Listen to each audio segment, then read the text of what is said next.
Oh, howdy all, grab yourselves a beer, it is time for some Path of Exile discussion. Today, I wanted to cover both the main news of the last 36 hours for patch 3.9, the Conquerors of the Atlas, and the Metamorph League, which is the Awakener kill event race. But the first thing I wanted to do is go over some of the small stuff that is easy to miss, and there's been two little teasers that have been brought out. One of them is for a new mod that can roll on amulets with one of the particular types of influence. I'm just guessing that this is either the Templars or the Adjudicators. I could be wrong, but why don't I just call it the Adjudicators? If it ends up that it's something else, then every time I say Adjudicators, it'll be the other thing. And then there's a unique item that is cool. So let's start with this Adjudicator mod. And being an Adjudicator mod, I believe that it will work the same way as Shaper and Elder items. You'll pick up an Adjudicator base in a map, and then you'll be able to craft on it. And one of the possible outcomes will be getting this mod on it. Anger has 23% reduced mana reservation. But that may not sound great at first, and it may also sound like an Aurabot item. I want to dispute this. I think this is a really useful mod, and it's not one that you're going to want to put on an Aurabot. What an Aurabot wants is reduced reservation that applies to all auras on your character. And that's not what this does. This only applies to one of them. What you're getting out of this is the ability to free up a considerable amount of mana in the event that your character wants to reserve 100% of their mana. So hypothetically, let's say that you're playing a character that wants to run Anger, which is a 50% reservation, Herald of Purity, which is 25, and also Herald of Ash, which is 25. That adds up to 100%, and it leaves you with absolutely no mana to spend on anything else. Now, one way you can go about trying to fix this is by taking passive nodes on the tree that reduce all of the costs of your reservations, or looking for items with universal reduced reservation on them. One good example of this is helmets that are crafted with bound fossils. They can roll a mod that reduces reservation costs by 4 or 5% on all of your reservations. The issue with that mod, though, is that is the mod that Aurabots want. That is the one that has much more effect if your character is reserving 300% of their mana and then relying upon stacking lots and lots of that reduced reservation cost mod in order to be able to afford that. But you're not a specialist in reserving auras. You're a melee character, or you're an archer, or something like that. And what this will let you do is just reduce the cost of your anger by 11% of your mana pool. So that will then end up that you're reserving 39% of your mana on anger, 25% on Herald of Purity, 25% on Herald of Ash. You've then got 11% left over. Now, for most characters, that's enough. That'll let you cast your movement skill, unless you have that to blood magic. It'll let you cast your golem if you're using one. It'll let you cast your guard skill if you are manually casting a guard skill. And possibly some other utility as well. So for that reason, I think that this mod is going to be particularly useful. Ultimately, you can do better than this amulet, and the obvious upgrade from it is the quite rare item All's Uprising, which is a unique amulet that drops some of the time from All the Crystal King, who's the end boss of the Delve content, and it has the same mod but 100% instead of 23%. So Anger reserves no mana at all. That's better than this amulet, but keep in mind, you could conceivably get an amulet that has 4 excellent rolls, plus Anger has a reduced mana reservation, plus some mediocre roll that's a bit of a filler because you couldn't get absolute perfection. And in that case, for a lot of builds, that will be better than running All's Uprising. So I think there's a lot of potential here, even though the item that's showcased with this mod is not particularly great. But then, when we go from an item that's not particularly great to an item that is ridiculous, and that is Mistwall, the Lacquered Buckler. This is, I believe, in a way that the Surrender, which is an item that comes from Zoph's domain and from Ulnatol's domain.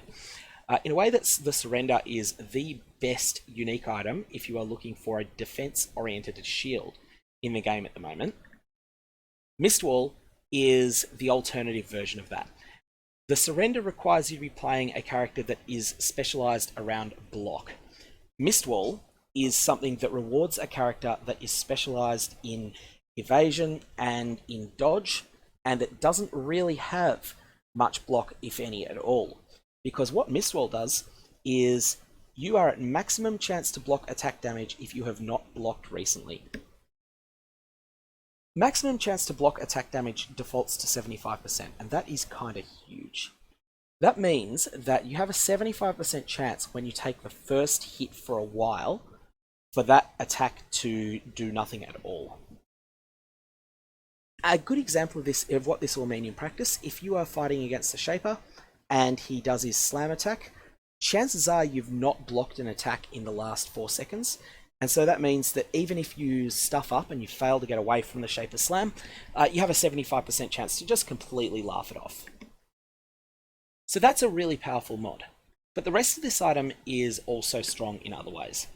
Firstly, it's got a little bit of resist. You've got to get your resist somewhere, and having it on a unique that would be good enough to use without the resists on it is a real bonus there.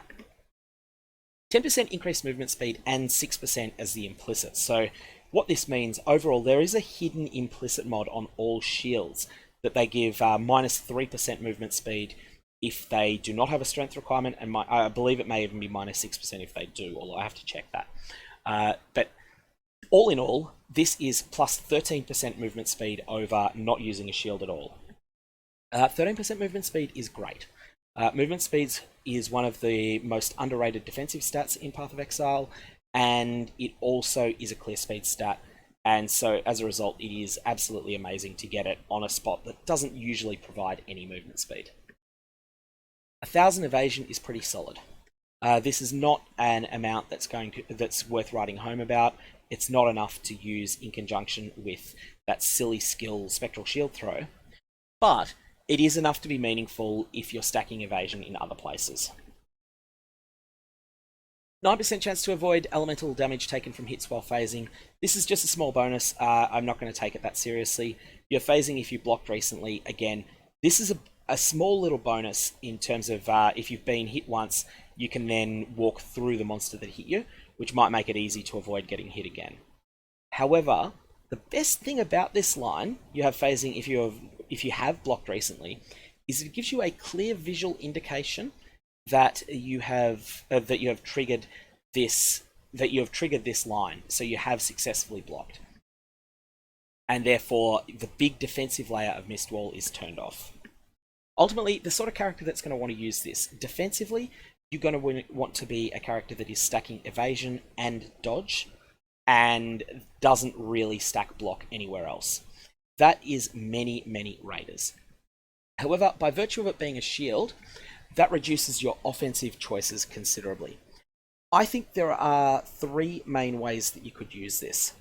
The first one is in conjunction with a Cyclone character that uses the Cold Iron Point dagger that was introduced in Blight, not to deal any real meaningful damage at all with Cold Iron Point, but in order to trigger Virulence for Herald of Agony.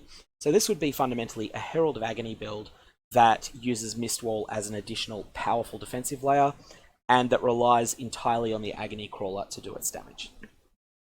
That's my first suggestion of how you might consider building around this unique. My second suggestion is to use it in conjunction with a Cast on Critical Strike Cyclone character.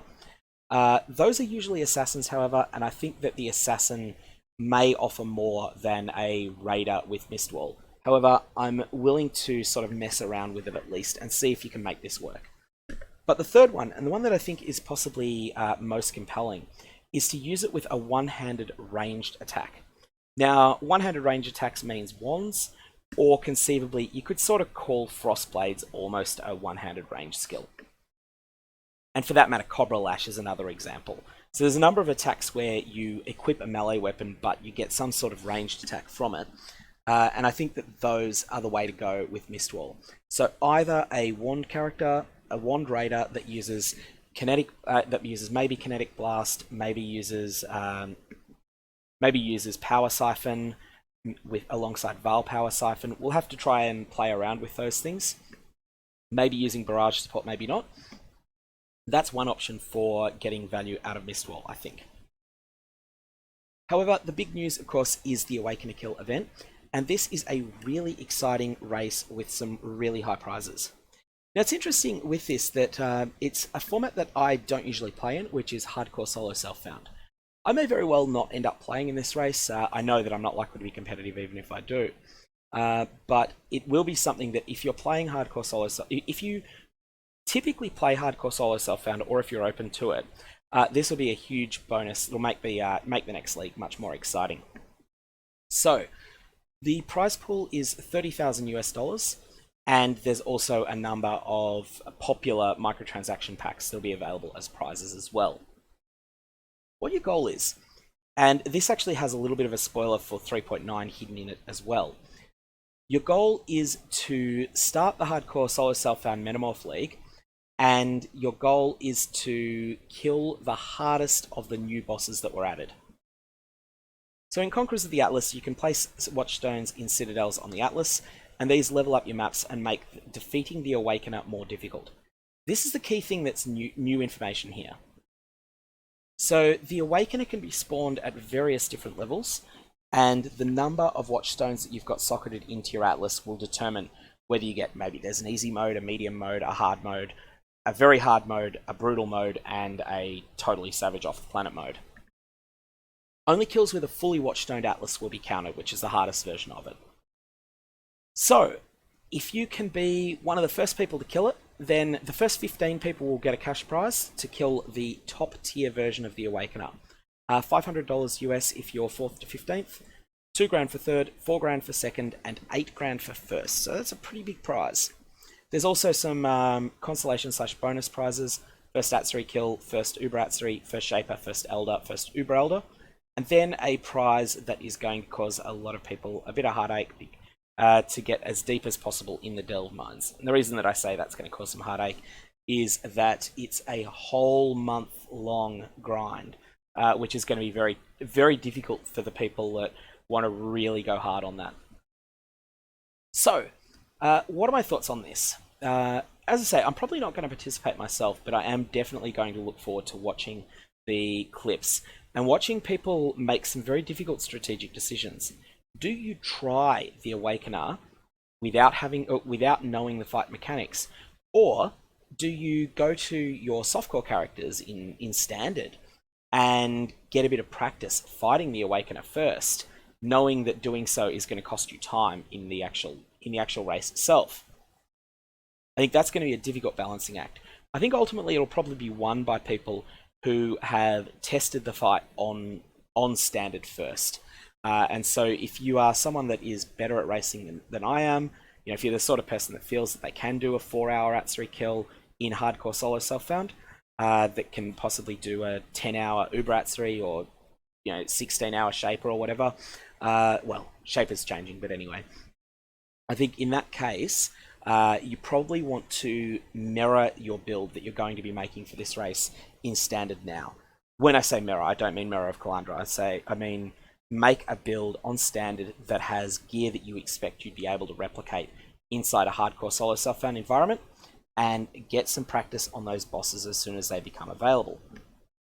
Then, when the Metamorph League goes live, go hard, kill the bosses that are familiar, try to race to them, and then start leveling up your Atlas, but before going into the boss fights, check out all the fights in standard first. This, however, I think is going to be a hell of a lot of fun, even for people that don't participate, in order just to watch it. There's something about watching the very best people playing Path of Exile that is just really exciting, especially when they take huge risks in hardcore. And this is not going to be an event that is won by playing cautious. The players that win this race are going to be making some pretty reckless decisions. They're not going to power up the character first, get super, super strong and then go for the boss. They're going to go for the bosses when they're under-geared, under-leveled, and just try and eke through it. Anyways, let me know whether you're excited to watch this race, whether you're going to be competing in it, definitely down below. And if you've got any comments or questions, fire away below.